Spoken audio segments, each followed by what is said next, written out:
behind the curtain number 1, soon there's going to be a lovely speech about when 1 + 1 = 11. That sounds like me doing math. The hidden math of application vulnerabilities, that's going to be on the other side. Who wants to cross over, you can do it at your own leisure. But here, we're about to witness the man who was selling speed before I Sell Speed discovered Estonia. And we still owe the guy money. So please give it up on the topic of organic free-range credentials freshly harvested from your browser. I mean, I told you I love fintech. You guys do stuff which I was told was illegal, but apparently depends on where you work. And I would like to welcome on stage Mr. Peeter Marvet.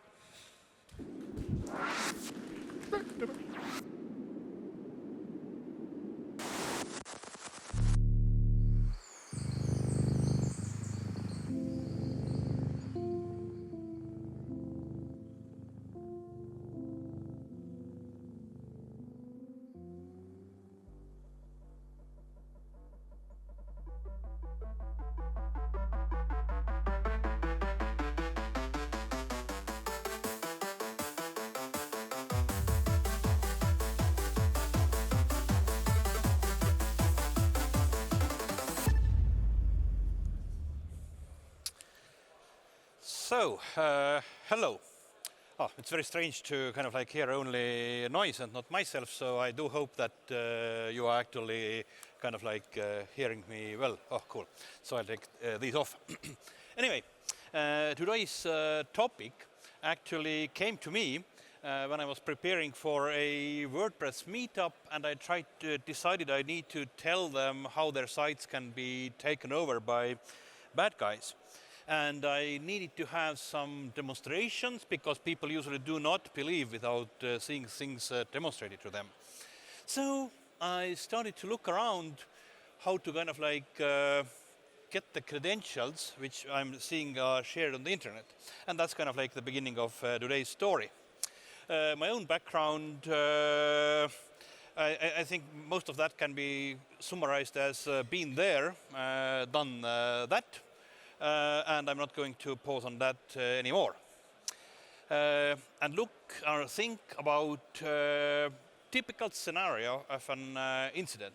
Something got compromised. The question is, how did they get in? Well, most of the cases when you are looking are going to start from initial access brokers. So basically they bought or got some credentials from somewhere. Cool solution is using stealerlogs, which I'm going to talk more in a moment. And there is also phishing. There is also MFA, phishing or phishing cookies. So I'm going to talk today about both of these things. And I'm trying to stitch in also some live demos with these things. So kind of like keeping fingers crossed it will actually work. I did spend past hour kind of like rerunning demos and seems it kind of like worked.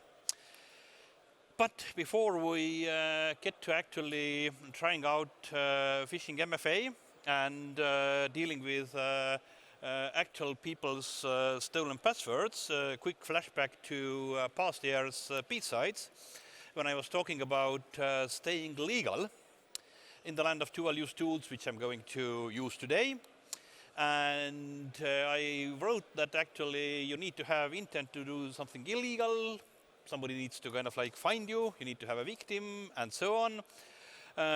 And technically things I'm doing today, if used incorrectly, would go under Estonian Penal Code paragraph 216 prim, preparation of computer crime, by doing something yourself or enabling third party to commit the crime using the things I've been demonstrating.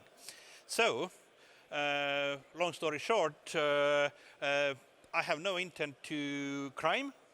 I do hope that the result won't be that after this presentation, it turns out I have enabled you to prepare to commit crime. So stay safe and don't try these things at home. That's why I did. So, stealerlogs. How did I kind of like first time meet a case of stealerlog? Was what I call the security salesman case. It happened a couple of years ago, and at one morning there was in the security mailbox email, which starts like the usual, I hope this email finds you well, which probably it didn't after we had read that text. And turns out that this person had purchased one of our company's passwords or accounts from dark webs, and he was willing to show us where he got that, if we are kind of like willing to listen to his sales pitch for his white hat dark web monitoring service. So we thought that, okay, that's a fair deal. And what we saw was that we learned that later that there had been a password stealer called the Russian password stealer, and something like 2 years before the actual call from the salesman or email from salesman, there had been infection of somebody's computer with that.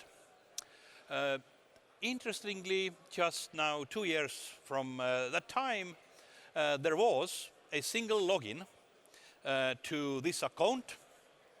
Then they just didn't do much. They logged in, looked like, okay, login works, and went away.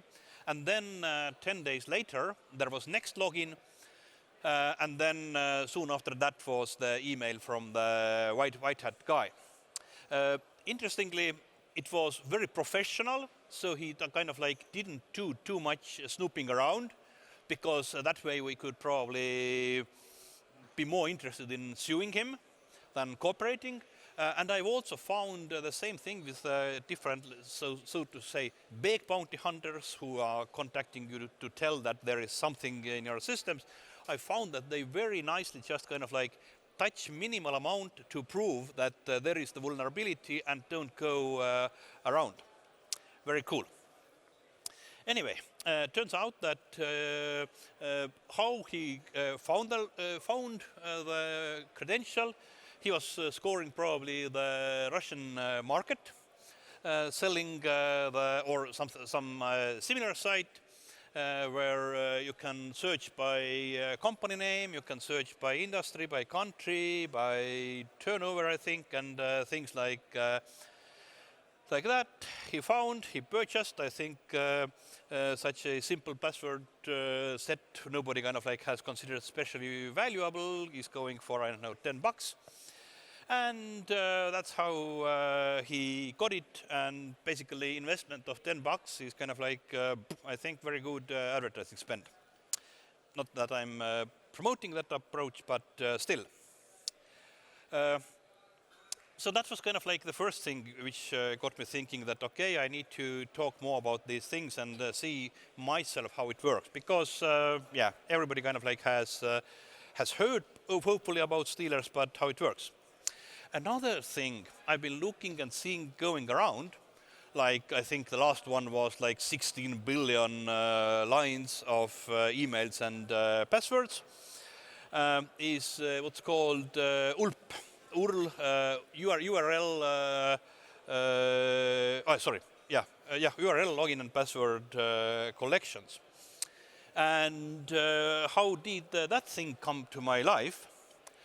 In January this year, a hosting service provider noticed a surge of login attempts to old accounts from suspicious IPs, which were outside of their usual client segment.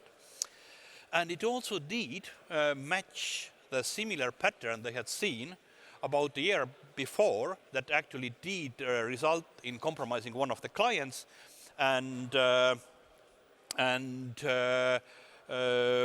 actual notable data leak. So when I heard about that, I was like, I think I have seen something manifesting about that earlier. And the thing which by the January we knew it had a name. It was Silver Bullet Text Telegram combo list collection. Silver Bullet Text is one of the channels. But there was a bunch of others like Cloud X-World, Satanic Cloud, Alien, and others where I think similar list, the same list was repurposed or slightly modified with 234 million lines of these ULPs. Places where they are offered, it's nice to see that they're all kind of like offering some snippets, and for $1,000 you can get lifetime access to their nice data sets. So really cool. How are these actually used? So this is actually another Telegram channel. Some guys are running their own DDoS service. And I was kind of like peeking around Telegram, and I happened to be incidentally on this channel when somebody started sharing sets of control panel logins with passwords and usernames. I hope I have sanitized everything here. So, and kind of like their reaction of the DDoS guys was basically illustrated by this animated image. So like, oh my God.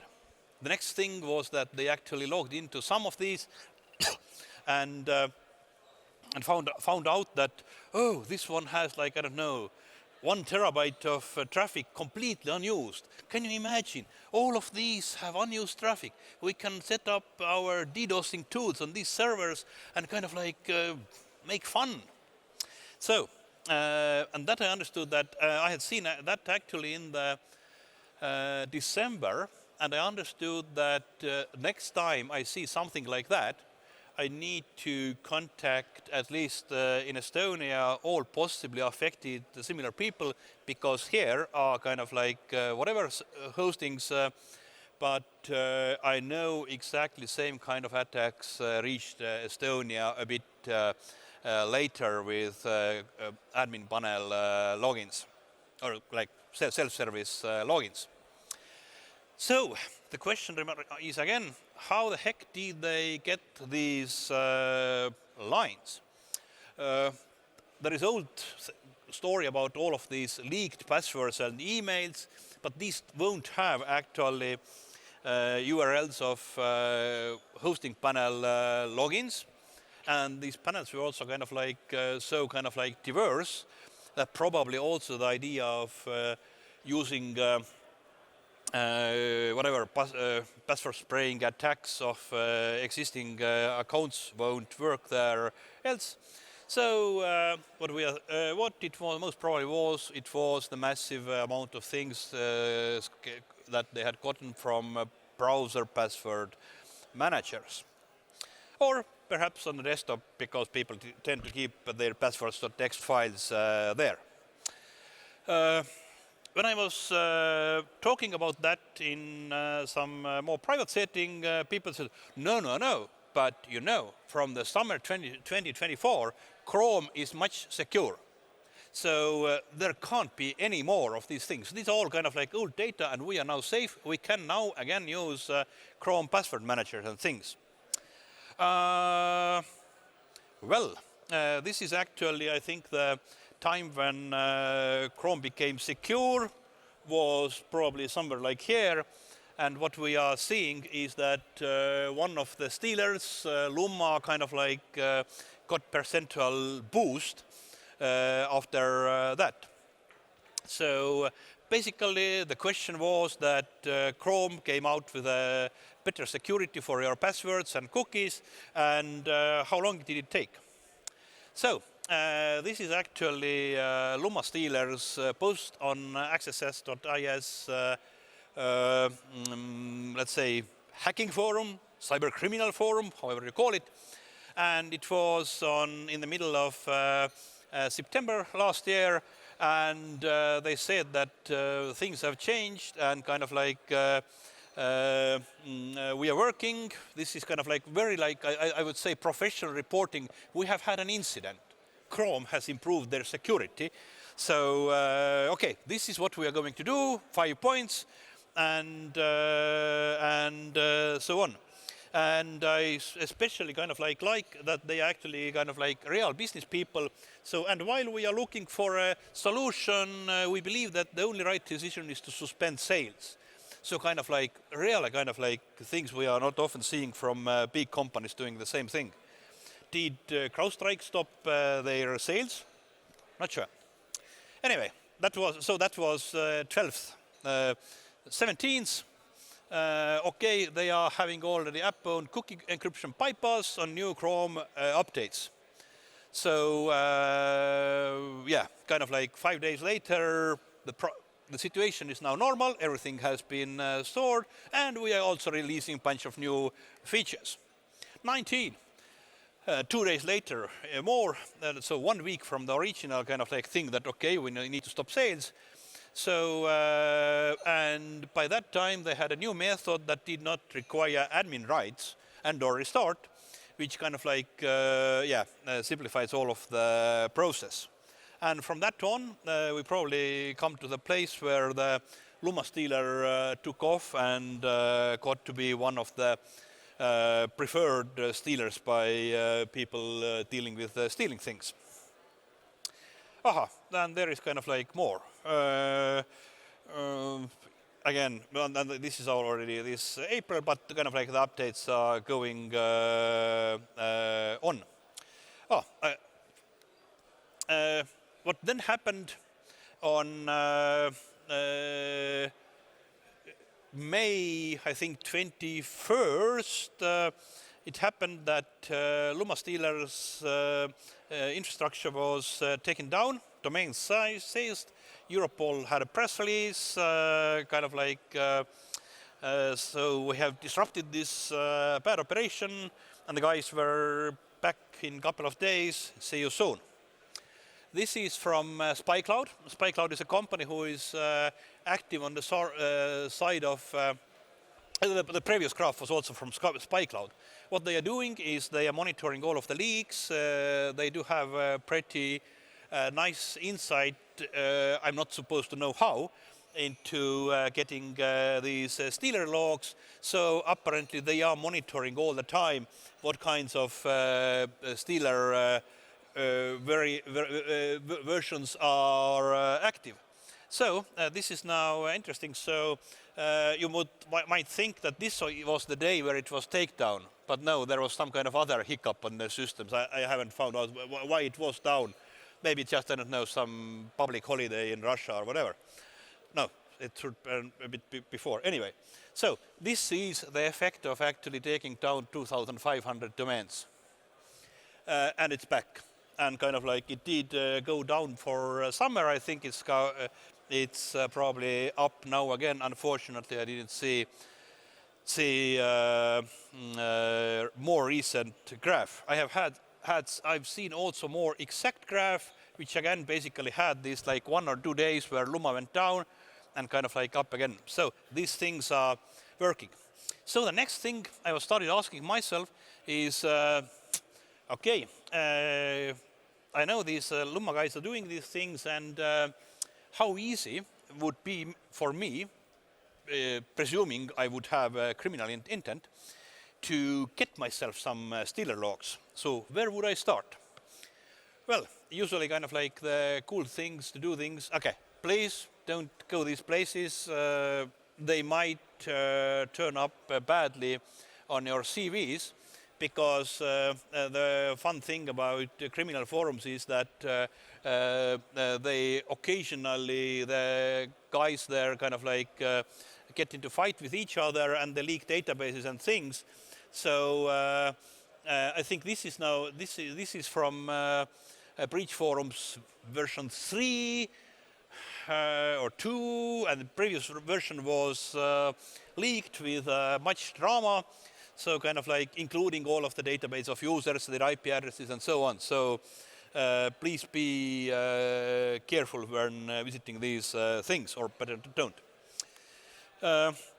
And when you are kind of like, I actually went there because as I said, I was preparing for a WordPress meetup talk in Finland. So I wanted to show them the price of admin account.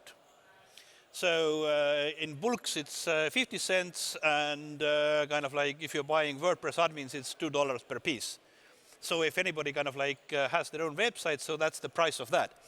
I think most offending thing about this is, I don't have the slide in this deck, is that actually Joomla admin costs like 3 times more. I have no actual understanding why Joomla is so much more expensive, but perhaps it is kind of like a rare kind of beast, or maybe the logic is that Joomla is not used so much anymore, so the site still running old Joomla must have kind of like old, kind of like a lot of kind of like history, meaning that it has SEO value or something like that. So there's probably a reason I haven't understood why. Anyway, when you are kind of like looking at these posts, forums are also kind of like suggesting that what else to look.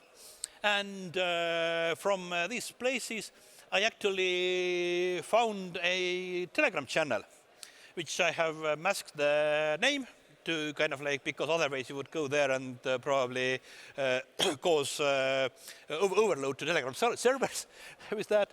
Anyway, they are kind of like daily throwing out something like 2,000 to 5,000 lines of stealerlogs.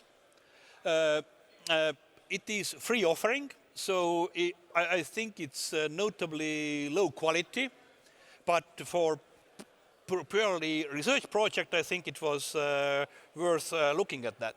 So how much data is there? Well, I think it was like 1.1 terabyte when I kind of like calculated the size of all of this channel. It had been, the logs are available for 1.5 years back when they started the channel. So at some point I just decided one day, which was 18th of the 18th of any month, and I downloaded the samples from 18th for all of the times from the May 2024 to the last one I got now a couple of days ago. That was the September one. Typically 1 day logs rudder compressed is 2 point something gigabytes. So that's how the size comes. When you're looking at these, how do the stealerlogs look internally? So there's kind of like, okay, there are files like all passwords, but it also is divided by things that has been stolen, like Chrome. There is default profile.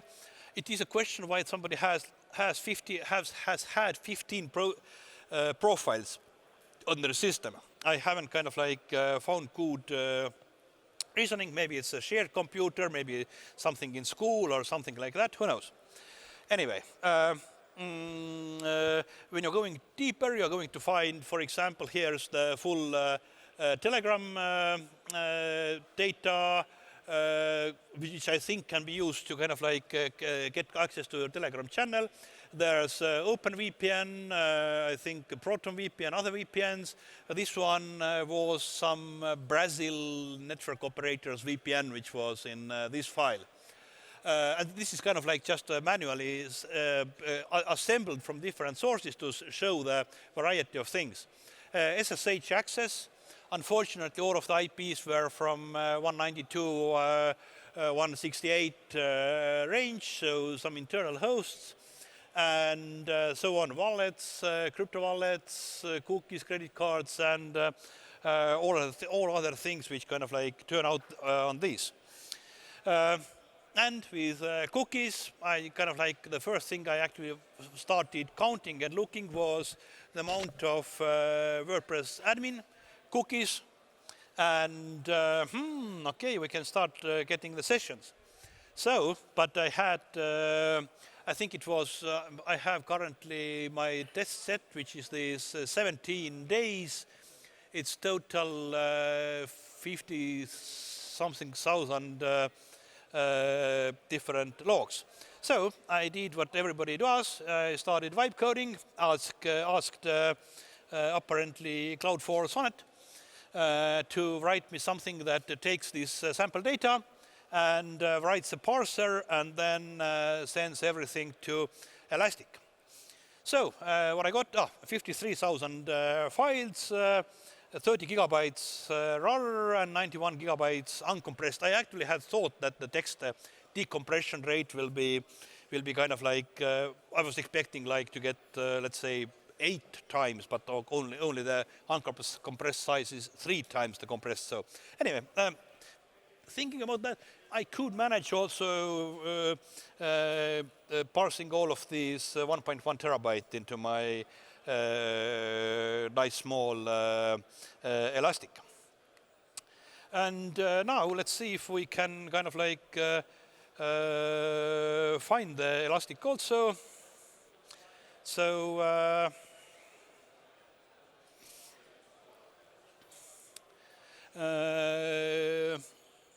first thing I started, sorry, I need to get put some times, better timing from 24 May 1st to now.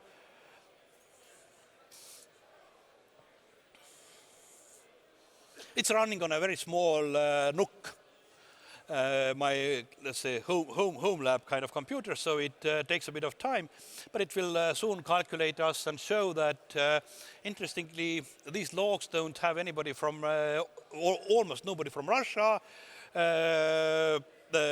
and I do have logs from countries where rich people live, where a lot of people lives, and probably also where a lot of people lives.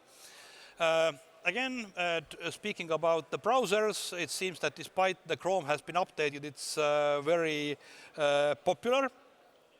And when we are looking at the versions, so I think we are with Chrome currently at what version is 140. So we can basically see that, yes, recent Chrome versions are completely present. So these stealers do work very nicely with recent browsers. So if you next time need to debate with your colleagues about whether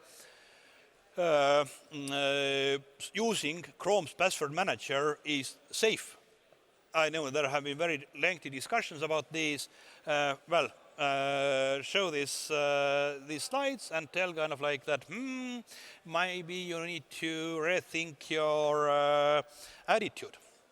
I'm not going to go too deep beside the statistics into the logs because kind of like potential PII and so on.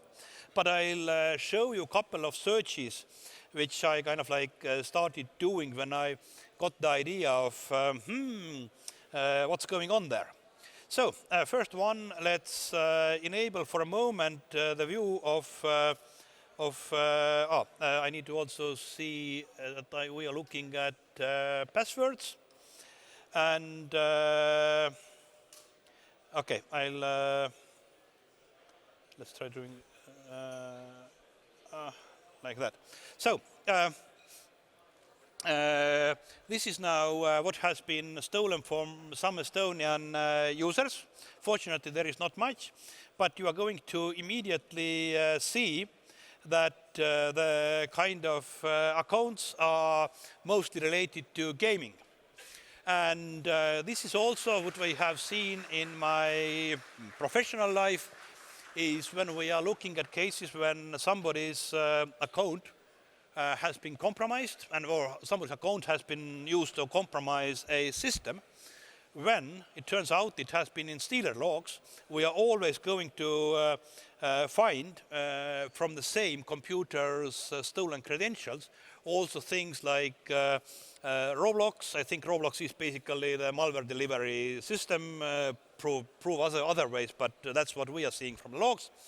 Also other gaming platforms, and in Estonian case, the next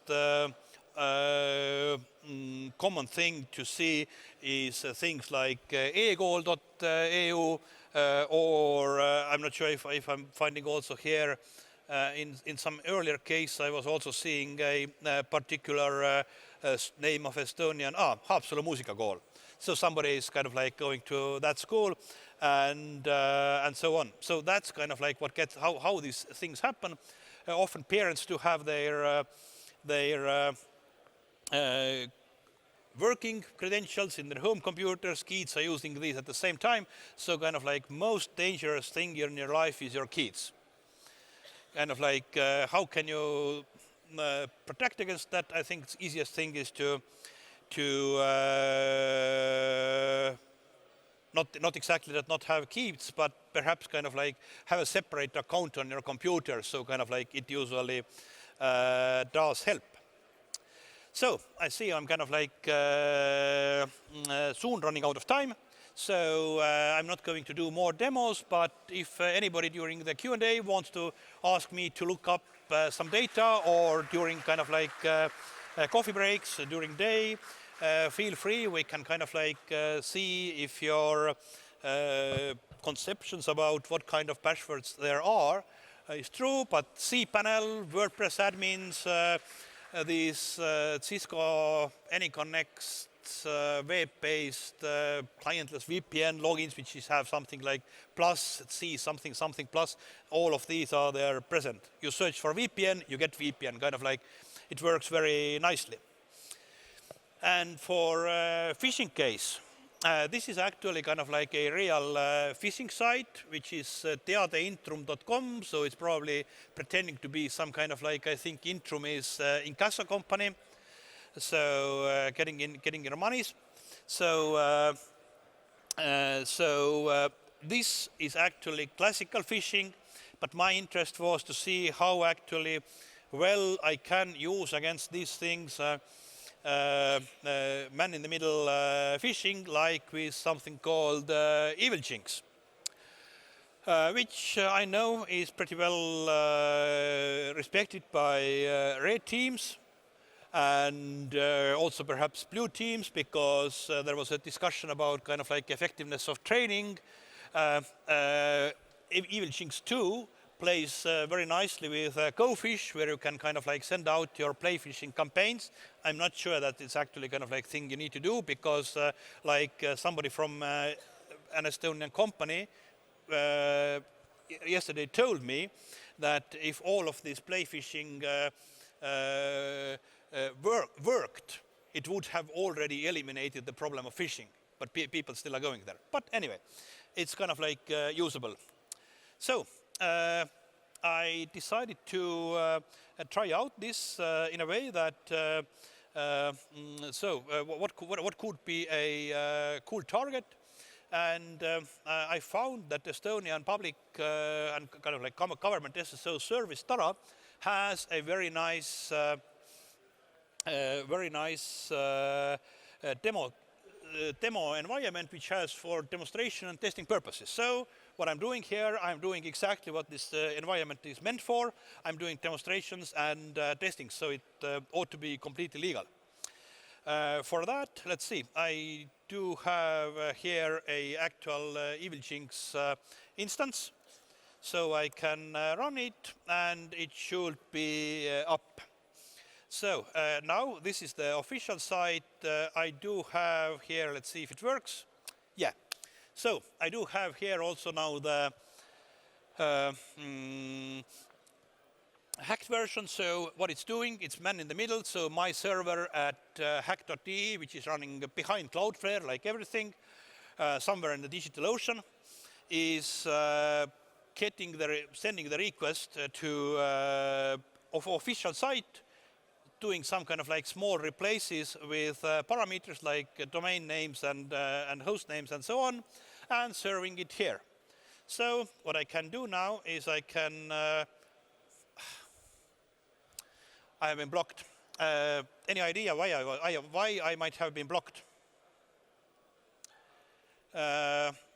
There is a lot of information about how to kind of like protect against all of these evil phishing tools.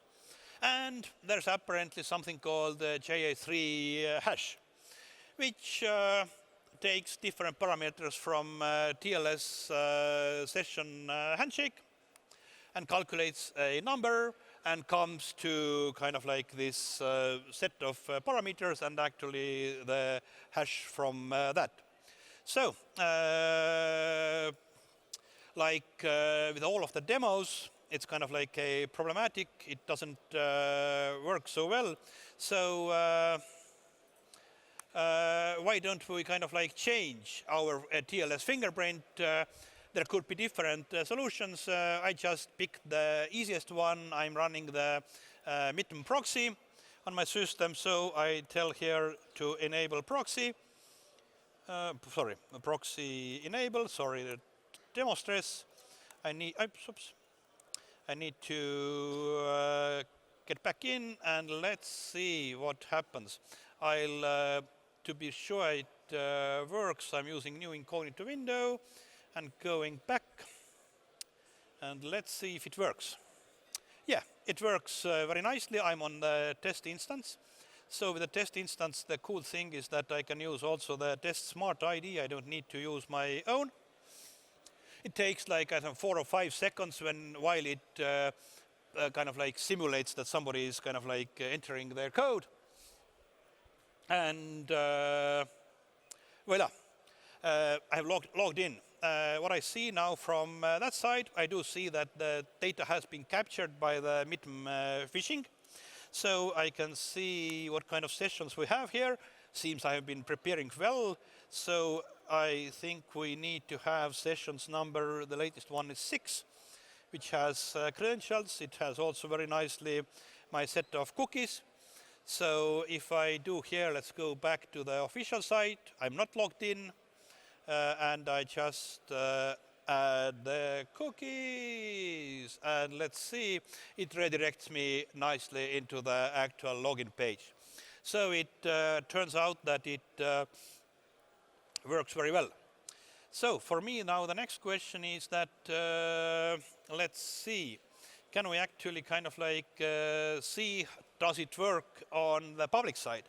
I'm not going to go through because that could be kind of like problematic if I log in, but yeah, we are here. Now I'm probably going to, when I refresh the page, and also actually during the past page, the page was a bit broken because I was coming from DigitalOcean IP, and people have added also protections against coming from rate limiting to requests coming from certain hosting providers known to have a lot of bad traffic. So let me see what happens if I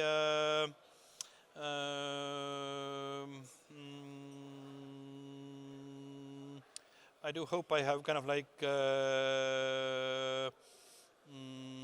prepared well, and I'm not kind of like losing the connection. Cool. Oh, sorry. Mul vaat connect. Ah, okay. Sorry.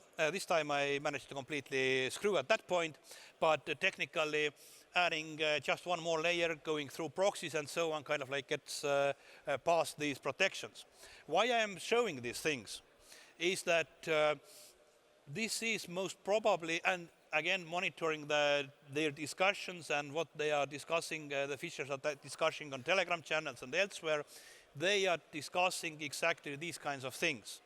So if there is somebody kind of like from the other side trying to approach your system and kind of like fish, you then be absolutely sure they are going through the same process.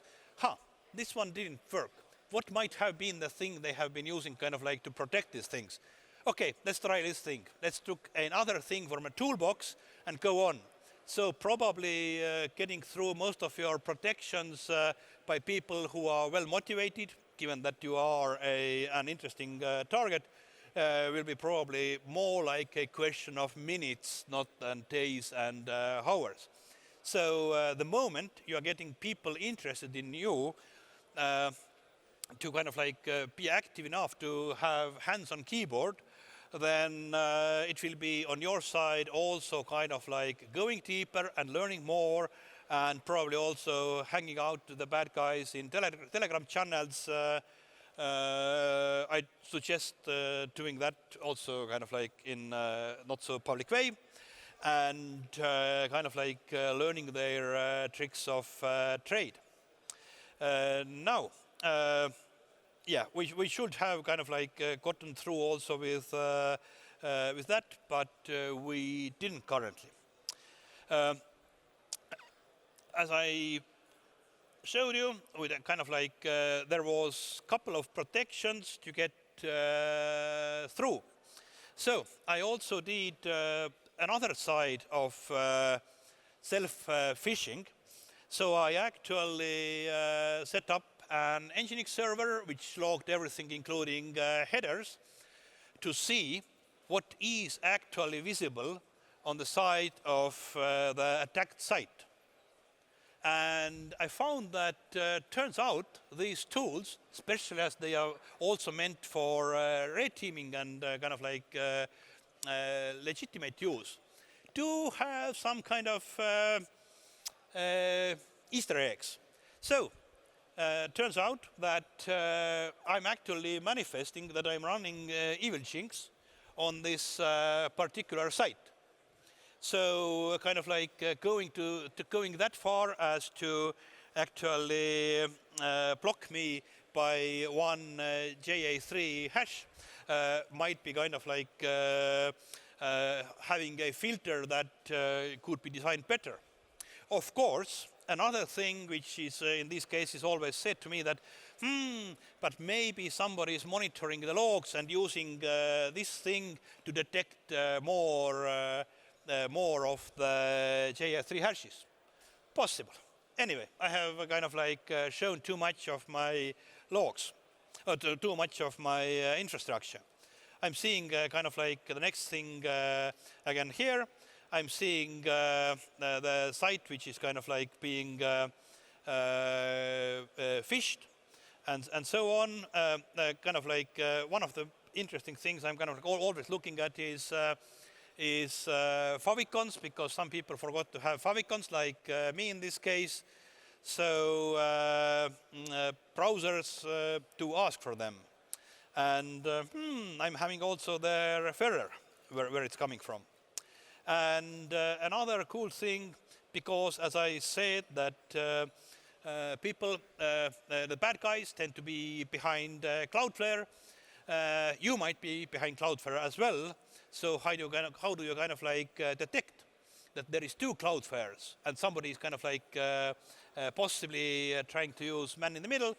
It's possible to see again from the Cloudflare headers that there's loops too. So anyway, when you are doing your play phishing or when you are doing your protection side, do check all of the information coming out of your systems to see what can be used by defenders, and kind of like do build smart defenses, because the trick about this presentation is that I did the first version of demonstrating the problems with TARA 1.5 years ago.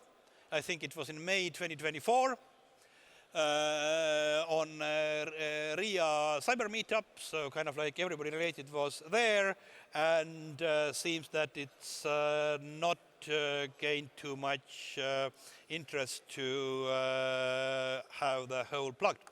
But now is the time for questions. Did you develop any questions during looking at that? The question of actually, for me, searching in the logs, I think we can leave for later, but anything else, is there any interest?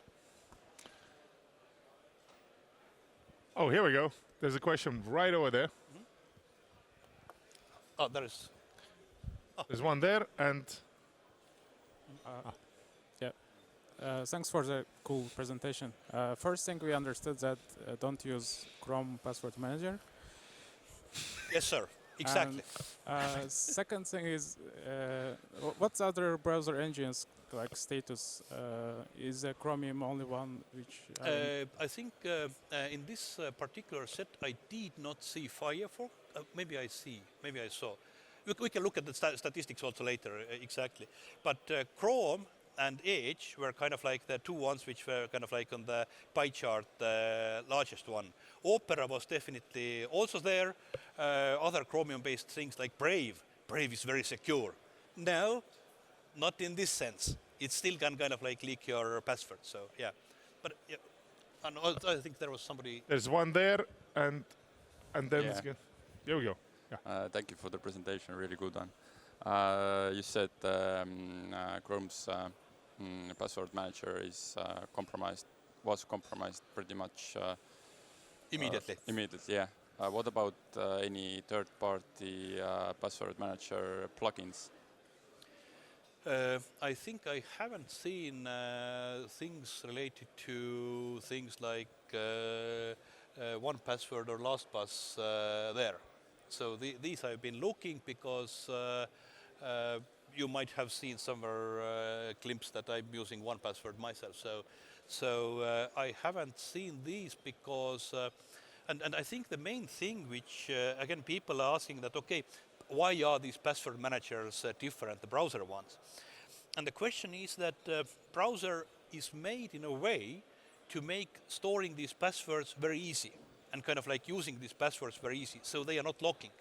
When I would kind of like want to log into something using my 1Password, I would need to unlock it because it kind of like very easily locks, and it's also very easy to unlock on Mac with kind of like finger sensor and things. So I think it pushes you to be more stringent on your security kind of like environment.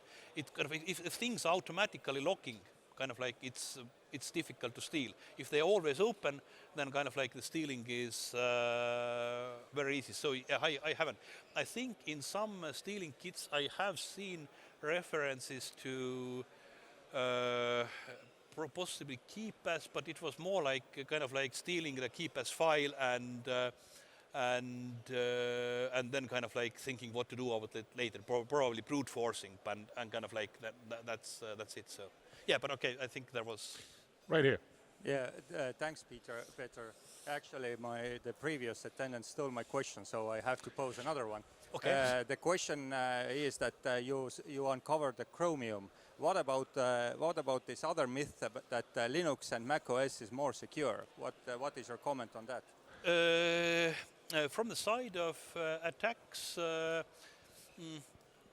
there are Mac-related stealers also, but kind of like their amount and kind of like it's kind of like when with Windows stealers there is a new story when I don't know, massive operation gets taken down. So with a Mac there is a story like, oh, there is now one stealer for us also, so yeah, we are also cool guys now. So it is like that, but kind of like follow up to that is that social engineering still works, even if you, and especially if you are thinking you are on very secure platform. So what I'm seeing, what was happening actually back then when the Chrome updated the security, was that guys started doing something which was called fake CAPTCHA. So fake CAPTCHA is basically they are telling that this is new type of CAPTCHA, you need to copy this text and paste it into your Windows kind of like search bar and kind of like run it, which basically was download something blah blah blah. And so it anyway works, and kind of like if and again I think when you are kind of like getting people to kind of like run these things, they will be also very happily clicking all of the yes buttons of do you want to run it as an admin and so on. So that was also with the Lumma. There was the first version needed an admin to run, so they needed to have kind of like encapsulation of basically kind of like social engineering to make you believe that you need to run this as admin, and so they could then kind of like steal these things. So they are kind of like yeah, they are doing everything. And who else is kind of like trying to get you to run code? LLMs. I found recently one just kind of like out of this topic, but very important for all of the cool kids doing the vibe coding. These code AI and whatever. Cursor AI, they kind of like start to kind of like run commands in the middle. And I found that, yes, I've said that the N file with all of the credentials is kind of like off limits for them. They can't access that. So what they are doing? Well, they are kind of like asking me to run command like cat.env and kind of like, okay, I checked you have credentials. It wasn't that bug. It must have been something else. So kind of like a similar way, we are going to kind of like trigger it into these fake captchas and also kind of like running prompts we didn't want. So, sorry. No, I'm amazed because I also have an LLM, but it's not the one you were talking about. But and I'm not a cool kid, so any more questions? This is getting fantastic. I now discovered that I basically, since I use both Chrome and Edge, thank you so much, now I'm going to go and throw my phone away. Yeah. There is one question. Yeah. Yeah, the question is about the evil jinx. Like, how well does it work with like Google login, Okta login, and stuff like that these days? I think kind of like very well. There are kind of like, there is a ton of things called fishlets. And I think last year when we were dealing with one Estonian guy who was helping bad guys do their phishing, the O365 was kind of like the go-to thing to do. But there are also for Google, I'm pretty sure there is also for Okta, there are fishlets for all kinds of crypto exchanges and kind of like these things. So what's going on is again the same thing as I showed this couple of steps with STA and TARA. So they find the problem, they fire up a burp suite or something like that. They see what might be the possibility that their fishlet is not working. They are tuning, they are adding maybe some JavaScript, they are kind of like making some custom things to mask the identity of things. So I was doing with a plain vanilla kind of like out of the box everything to show that even that works in several cases. So, but these things are protected better, but there is a way to break everything. So, like, do not worry that criminals are not able to crime. Kind of like they will find a way. That's a motivational sentence if I ever heard one. Don't worry, we're going to find a way to do crime. It's my job, security. No, I know, absolutely. No, I mean, it would be as cool as a T-shirt like, we sell speed and find a way to do crime. Yeah. I can say it now because my mom's retired, but whatever. 3, 2, 1. Well, if there are no more questions at this moment, you can later approach Peter. He's going to tell you all about doing crime. But for now, thank you very much.